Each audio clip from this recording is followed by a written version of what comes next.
Hello everyone, चलिए sir आगे की तरफ बढ़ा जाए। और अब हमारा जो अगला टॉपिक होगा relation, function and binary operation.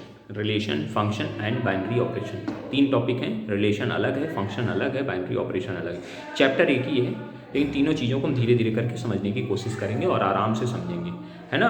कोई इसमें जल्दबाजी का विषय नहीं है, ठीक है ना।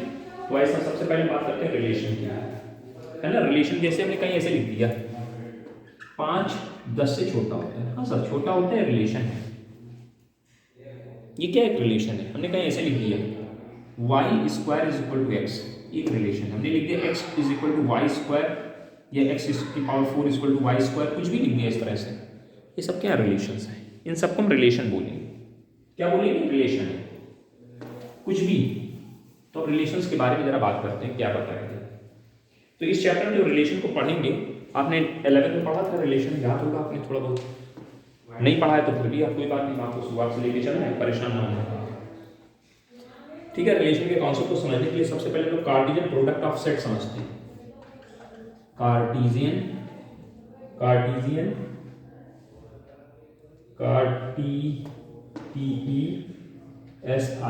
Cartesian product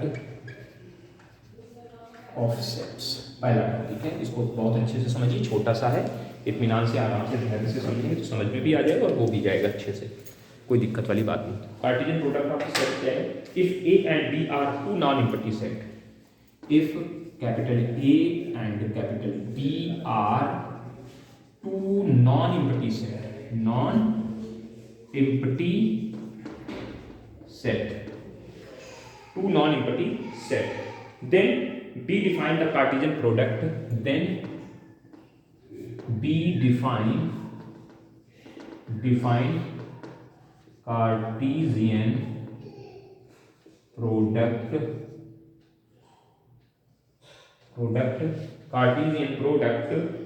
capital A cross capital B, capital A cross capital B, और set A and set B, ऐसे भी लिखा हो सकता है, set A and set B, ये ऐसे लिख सकते हैं, या और ए एंड बी ऐसे लिख सकते हैं।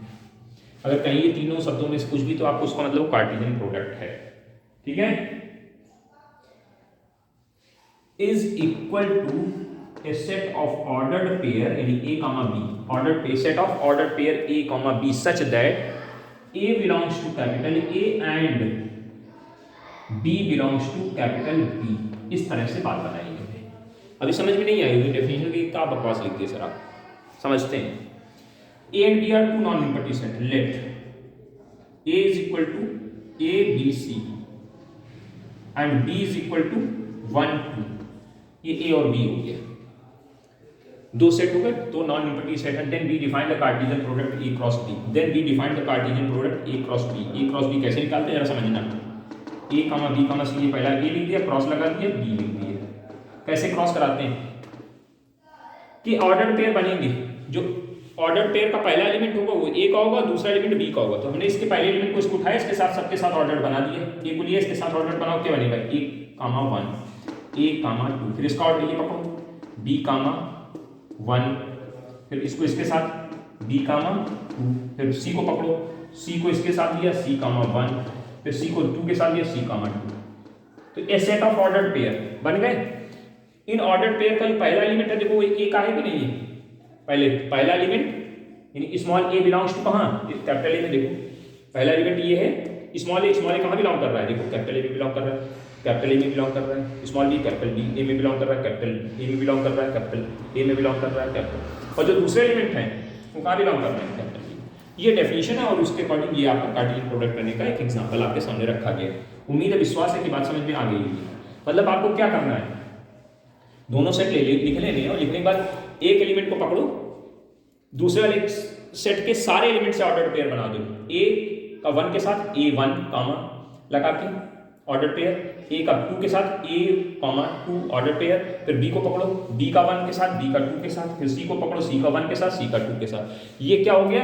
ये कार्टेशियन प्रोडक्ट करने का प्रोसेस है। अगर यहीं पे कहते बी क्रॉस ए निकालो, तो बी को आगे लिखेंगे 1 comma 2 cross A comma B comma C, cross कराओ, इसको इसके साथ क्रॉस कराइए, 1 को 1 कामा ए 1 कामा बी, 1 कामा सी पे 2 को पकड़ो, 2 कामा ए, 2 कामा बी और 2 कामा सी। अब देखो जब खासियत देखिए इसमें क्या है, इसमें खासियत ये है कि ए क्रॉस बी और बी क्रॉस सी देखो दोनों अलग अलग हैं, यानी इससे रिजल्ट निकलता है कि A cross B does not equal to B cross A cross B और बी क्रॉस ए कभी बराबर नहीं होंगे। इस बात की मान्यता अपने दिमाग में रख लेनी है, बना के रख लेनी है कि हाँ भाई ये बात भी हो सकती है।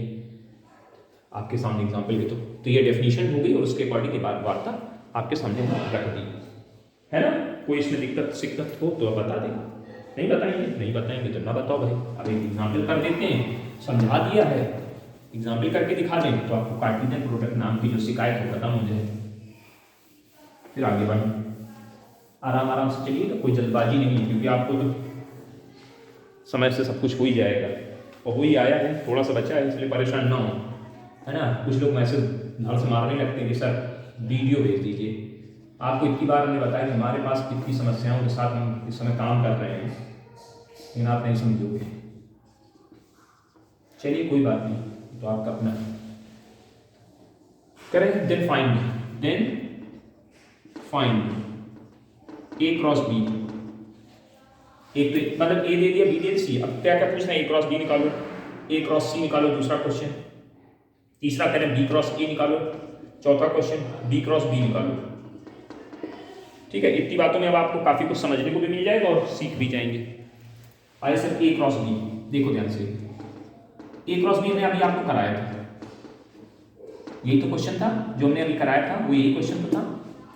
ए क्रॉस बी भी कराया था और बी क्रॉस ए भी करा दिया, कराया था कि नहीं कराया था? कर लेंगे, हाँ सर कर लेंगे। क्या आएगा देखो, इसको पकड़ेंगे इसके साथ a कामा 1 और a कामा 2, फिर b कामा 1 b कामा 2 और फिर c कामा 1 और c कामा 2, यही तो था सर, वही क्वेश्चन है सेम। ऐसे b क्रॉस ए कराएंगे, खुद कर लेंगे, हम a क्रॉस c की बात कर रहे हैं। a में क्या है, a b c, और c में कौन है, x कामा y। क्रॉस करा दीजिए जरा, a comma x a comma y, b comma x b comma y, c comma x c comma y। Check कर लीजिए, कोई दिक्कत नहीं। इसको डू योर सेल्फ में डाल लो, डू योर सेल्फ, खुद कर लेंगे आप लोग, इसलिए इसको नहीं करते। अब b क्रॉस b का मतलब b सेट क्या हमारा 1 कामा 1, फिर 1 कामा 2 और c से फिर b, फिर 1 कामा 2, दोनों सेट वही थे, वही लिख दिए। अब इसको इसके साथ करो ऑर्डर करना, तो क्या आएगा, 1 कामा 1 आएगा, 1 कामा 2 आएगा, फिर 2 कामा 1 आएगा, 2 कामा 2 आएगा। ये बन के देखिए सर, इसमें कोई नई बात थोड़ी ना है, आसान सी बात है ना। हाँ, उम्मीद है, विश्वास है, कर सकते हैं आप लोग ये बात। अब बात आती है, क्लियर हो गया है ना। कोई दिक्कत, कोई प्रॉब्लम, कोई परेशानी हो तो बताइए।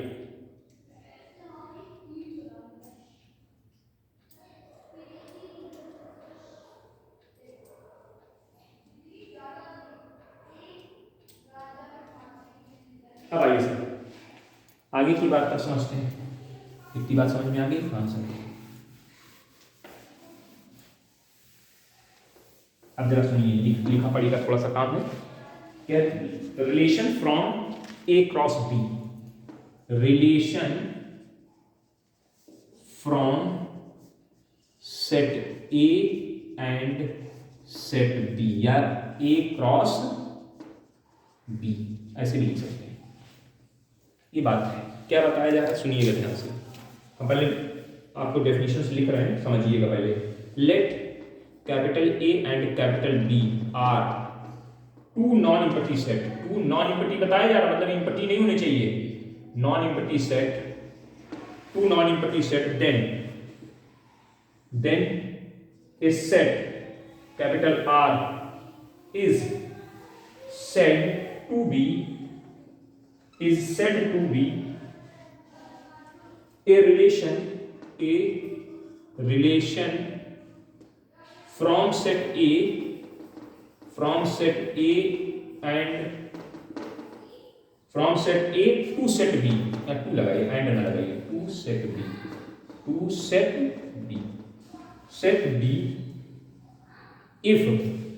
if capital R is the subset subset of A cross B, A cross B. यानी क्या समझाया गया इस पूरी बात का मतलब ये है, इफ कैपिटल आर इज, इसका मीनिंग जो है capital R is the subset of A cross B then it is called relation. मतलब ए क्रॉस बी जो भी बनाते थे वो ए क्रॉस बी है, और जो आर होगा उसका क्या होना चाहिए, सबसेट होना चाहिए। सबसेट मतलब उसका छोटा सा पार्ट होना चाहिए, टुकड़ा होना चाहिए। आपने 11th में सबसेट बनाना सीखा था। जैसे आपके पास कोई एक सेट हमने दे दिया, मान लीजिए जैसे ये मान लो इमेजिन ये सेट 1 2 3 है, इसके अगर हम सबसेट बनाए तो आप कहते थे एक एलिमेंट का बना लो सर, बनाए थे। फिर कहते थे सर दो एलिमेंट के बना लो, 2,3 लिख लो, फिर 3,1 लिख लो, फिर 1 2 3 लिख लो और एक पाई बना लेते थे। ये सबसेट कहलाते थे ना। वैसे कार्टेशियन प्रोडक्ट का भी सबसेट बनाना है। कार्टेशियन प्रोडक्ट का जो सबसेट होगा वो दैट इज कॉल्ड रिलेशन, उसको हम रिलेशन बोलेंगे। जैसे अभी हमने यहाँ निकाला था ए क्रॉस बी, क्या है, ए कामा 1, ए कामा 2, B comma 1, B comma 2, B comma और सी कामा 1, सी कामा 2। ये क्या था, एक रिलेशन था, ये ए क्रॉस बी था। अब रिलेशन क्या होगा, रिलेशन क्या होगा, इसका कोई टुकड़ा होगा, हमने ऐसे लिख दिया ए कामा 1, बी कामा 1। तो देखिए ये जो है, ये आर जो है वो इस कार्टेशियन प्रोडक्ट का सबसेट है कि नहीं, इसके सारे एलिमेंट इसमें है। देखो ए कामा 1 इसमें, बी कामा 1, यानी अगर इसके सारे एलिमेंट इसमें होंगे तो इसका सबसेट, यानी आर क्या है, R is the subset of A cross B है ना। इसलिए इसको क्या बोलेंगे, इसको इसका रिलेशन बोलेंगे, then it is called relation. इसको इसका रिलेशन बोलेंगे। तो बात आपको समझ में आ गई होगी, है ना, बोलो। इसको इसका क्या बोलेंगे, रिलेशन बोलेंगे, है ना। अब देखो ध्यान से एक और चीज समझो। अगर मान लीजिए कोई एक ऑर्डर पेयर ए कामा 1 किसमें बिलोंग कर रहा है, आर में बिलोंग कर रहा है, तो इसको हम ऐसे भी लिख सकते हैं, ए रिलेटेड है 1 से। ए कामा 1 अगर आर में बिलोंग करे तो ए रिलेशन है 1 से, ऐसे भी लिख सकते हैं। लिखने के कई विधियां बताई जा रही है, उनको समझ के लिखिएगा, है ना। ए आर 1, फिर A is related to 1 by relation R. दूसरे तरीके से A is related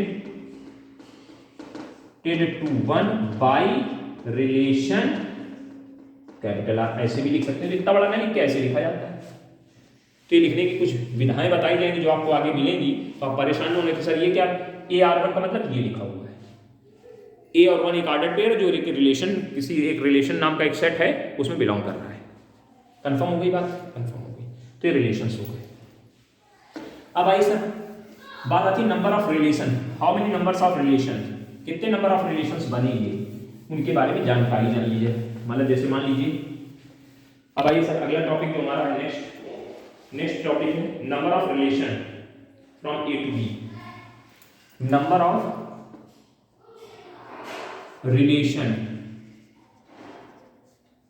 relations from A to B. Formula होता है 2 की पावर m इंटू n। ये क्या बना दिया sir, where m is number of element of set capital A और n is the number of element of set capital B। जैसे हमारे पास अभी ये था, एक सेट था A जिसमें 1 2 3 था, और एक B सेट था जिसमें A और B था। मान लीजिए बी नाम का सेट है, तो हम कहें कि number of relation A to B, तो 2 की पावर ए में कितने एलिमेंट है, 1 2 3, 2 की पावर 3 गुणे बी में कितने हैं 2, तो 2 की पावर 6, 2 की पावर से 2 दूनी 4 दूनी 8 दूनी 16 दूनी 32 दूना 64, यानी 64 रिलेशन बनेंगे। अगर हम इसका ए क्रॉस बी कराएंगे तो एक जो सेट बनेगा बड़ा सा, उसके बाद जो रिलेशन बनने की नंबरिंग आएगी वो 64 होगी। मतलब समझ में आ गया होगा कि 2 की power m into n। m क्या है, पहले वाले सेट के नंबर ऑफ एलिमेंट, और b क्या है, n क्या है, दूसरे वाले सेट के नंबर ऑफ एलिमेंट। लगा देंगे, कैलकुलेट कर देंगे, आंसर निकल आएगा। उम्मीद करो, विश्वास करो, हो जाएगा कार्य। अब इसी प्रकार अगर हम कहें कि मान लीजिए number of relation from a to a ही कर दें, तो क्या हो जाएगा, यहाँ पे a में कितने एलिमेंट है, अगर m है तो यहाँ m इंटू m लिख जाएगा। तो इसी को कहीं कहीं ऐसे लिखा भी मिल सकता है m का स्क्वायर, को सर आपने पढ़ाया नहीं, पढ़ाया बेटा आपने। अगर हम सिर्फ ये कह दें a क्रॉस a, तो अब आपके पास सिर्फ एक ही सेट है ना। अब आपके पास कितना सेट है, एक सेट है, तो number of relation from A to A, तो 2 की पावर जितने इसके एलिमेंट वो फिर दूसरे ए की, मतलब आगे वाले के एलिमेंट गुणे दूसरे वाले के, तो दोनों एक ही सेट है तो m इंटू एम, m का स्क्वायर लिख जाएगा। ये ऑब्जेक्टिव क्वेश्चन में ऑप्शन में हो सकता है कि A cross number of element of number of relation of A cross A पूछ दें और उसमें आंसर में लिखाओ 2 की पावर m का स्क्वायर, फिर 2 की power m into n into m, और तुम कहोगे सर हमको पढ़ाया नहीं था आपने, तो ऐसा हो जाता है। मतलब समझ में आ गया? ऐसे लिखें ऐसे लिखें, बात एक ही है। क्लियर हो गई होगी बात क्लियर हो गई होगी? नहीं क्लियर हो गई सर, है ना? हाँ, अब बात आती है टाइप्स ऑफ द रिलेशंस। कुछ रिलेशंस के बारे में बात करी जा रही, उनके नाम समझाए जा रहे हैं, इनका शब्दों का आगे उच्चारण होगा, आपको बात को समझनी होगी कि हाँ अच्छा इसका ये मतलब है ना? तो हम किसकी बात कर रहे हैं? Types of the relation. Types of relation, relation के क्या टाइप्स हैं उनको बात तो समझ में आ रहा है। सबसे पहले empty relation.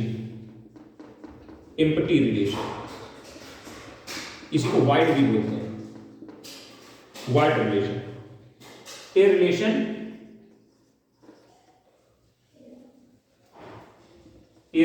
Capital R on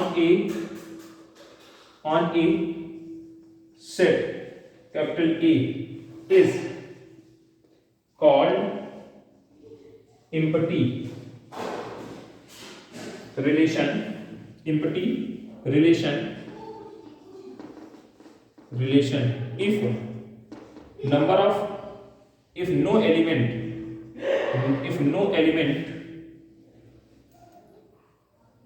if no element of A is related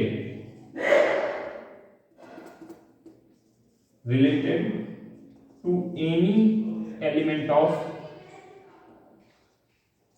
A। ठीक है, मतलब सीधी सीधी बात कर रहे हैं कि अगर इसके अंदर कोई भी ऑर्डर पेयर नहीं आएगा तो एम्पटी होगा, बस कोई बहुत बड़ी कहानी नहीं है। अब यहाँ पे सेट ए की लिया है, सेट रिलेशन, एक सेट ए लिया, ए का ए से ही रिलेशन देखना है कि ए क्रॉस ए पे बात कर रहे हैं हम लोग। ए क्रॉस ए कराया और कोई एलिमेंट उस रिलेशन का अगर नहीं आ रहा है, उसमें कोई एलिमेंट नहीं है किसी डेफिनेशन के अकॉर्डिंग, तो उसको बोलेंगे वाइड सेट। क्या बोलेंगे? वाइड सेट, नल सेट है ना? हाँ, उसको क्या बोलेंगे? अब आइए जैसे फॉर एग्जाम्पल हम एक लेते हैं, एक एग्जाम्पल के तौर पे समझा जाए। Let a is equal to 1, 2, 3, ठीक, and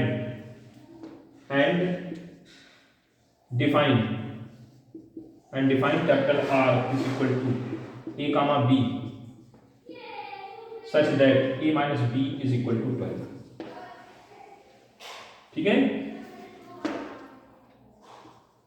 so that R is an empty relation,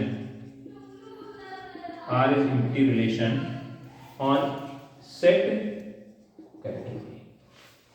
capital A। तो मान लो भाई क्या दिया, एक सेट दे दिया A 1, 2, 3, तो पहले A क्रॉस A निकाल लो, क्योंकि हमको इसी में तो देखना पड़ेगा। A क्रॉस A निकाल लीजिए फिर फटाफट, जब एक सेट दे तो A क्रॉस A निकाल लिया, तो 1, 2, 3 क्रॉस 1, 2, 3 क्या आएगा? 1, 2, 1, 1, 2, 1, 3, 2, 1, 2, 2, 3, 3, 1, 3, 2, 3। देखो इतने एलिमेंट आ गए। अब कह रहे हैं आपको एक रिलेशन जो बनाना है उसकी शर्त बताई गई, रिलेशन कैपिटल R। कह रहे हैं उन ऑर्डर पेयर का एक रिलेशन बनेगा जिसमें पहले में से दूसरे एलिमेंट को घटाएं तो 12 आना चाहिए। इसमें से इसको घटाओ, 0 आ रहा नहीं लेंगे, इसमें से -1 आ रहा नहीं लेंगे, इसमें -1 -2 नहीं, 1 आया नहीं लेंगे, 0 आया नहीं लेंगे, 1 आया नहीं लेंगे, 1 2 आया नहीं लेंगे, 1 आया, मतलब कोई भी एलिमेंट इसमें इस डेफिनेशन के अकॉर्डिंग नहीं आएगा। क्या डेफिनेशन है? पहले एलिमेंट से दूसरे एलिमेंट को घटाएं और वैल्यू कितनी आनी चाहिए? 12। किसी में से आ रही है, पहला एलिमेंट 1 है, दूसरा एलिमेंट 1 है, 1 में से 1 घटाएंगे 0 आ रहा है, इस डेफिनेशन को फॉलो नहीं कर रहा है। 1 में से 2 को घटा रहे हैं -1 आ रहा है, डेफिनेशन को फॉलो नहीं कर रहा है। 1 में से 3 को इसको घटा रहे हैं 3 को, तो -2 आ रहा है, मतलब डेफिनेशन फॉलो नहीं कर रहे हैं कोई ऑर्डर पेयर, तो कोई एलिमेंट नहीं आया, तो ये क्या बन गया? एम्पटी रिलेशन हो गया। सो हो गया कि it is an empty relation. कैसा रिलेशन है ये? Empty relation. अगर ये डेफिनेशन बदल करके कर देते कि वैल्यू 2 आए, तो अब देखो ध्यान से, 1 में से 1 को घटाया, अब देखो आपको अलग क्वेश्चन हो जाएगा, मतलब समझने के लिए अलग है, इसको उसमें ना जोड़ देना। 1 जीरो आया नहीं लेंगे, 1 में से ये भी नहीं लेंगे, 1 माइनस 2 आया, 2 में से इसको नहीं लेंगे, 2 में 0 आया, 2 में से 1 माइनस 1, 2 में 3 में से 1 को घटाएंगे आएगा, तो एक आया एलिमेंट 3,1, फिर 3,2 नहीं ये आ गया। ये क्या है? ये सिंगलटन रिलेशन हो गया, इम्पटी रिलेशन की जगह सिंगल एलिमेंट का एक रिलेशन हो गया। तो इस तरह से भी क्वेश्चंस आपको समझ में आना चाहिए, डेफिनेशन का मीनिंग भी समझ में आ जाना चाहिए, कैसे लिखी जाएगी डेफिनेशन और उसका ये अर्थ होगा और उसको अर्थ को ऐसे समझना है। क्लियर हुआ? इम्पटी रिलेशन क्या होता है, कैसे करेंगे, समझ में आ गया? हाँ सर आ गया। Universal relation, universal relation, universal relation, A relation capital R, a relation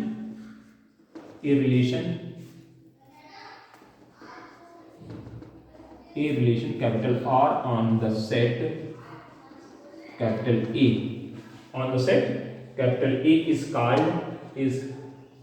called universal relation,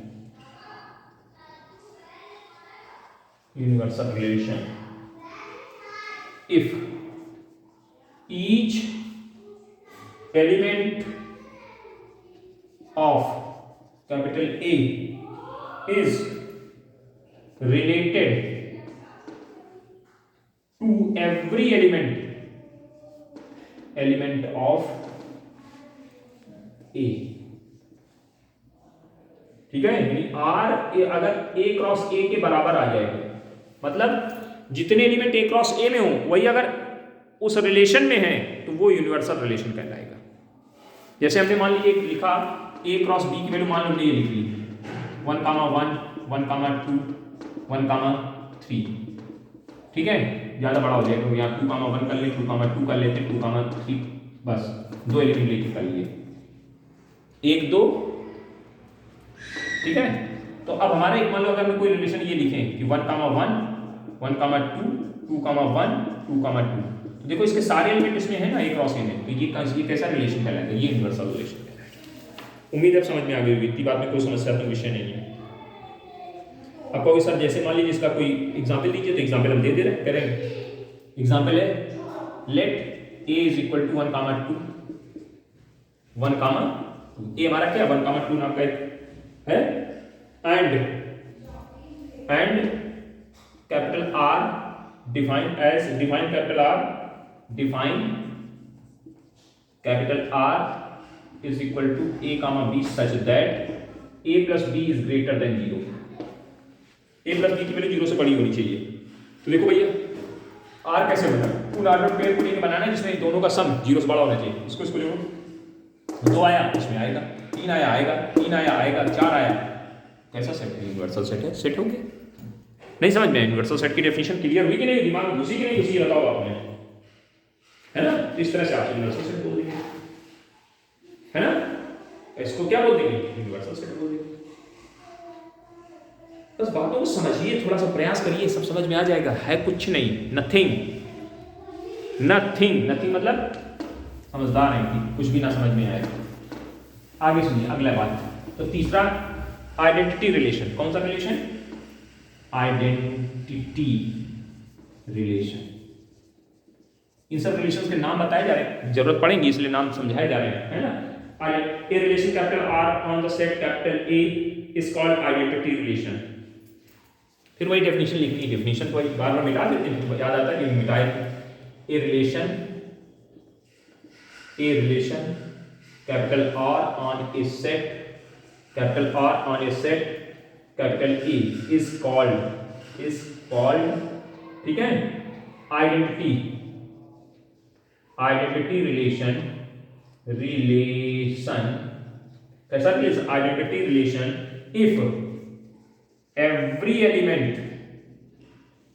if every element of capital A is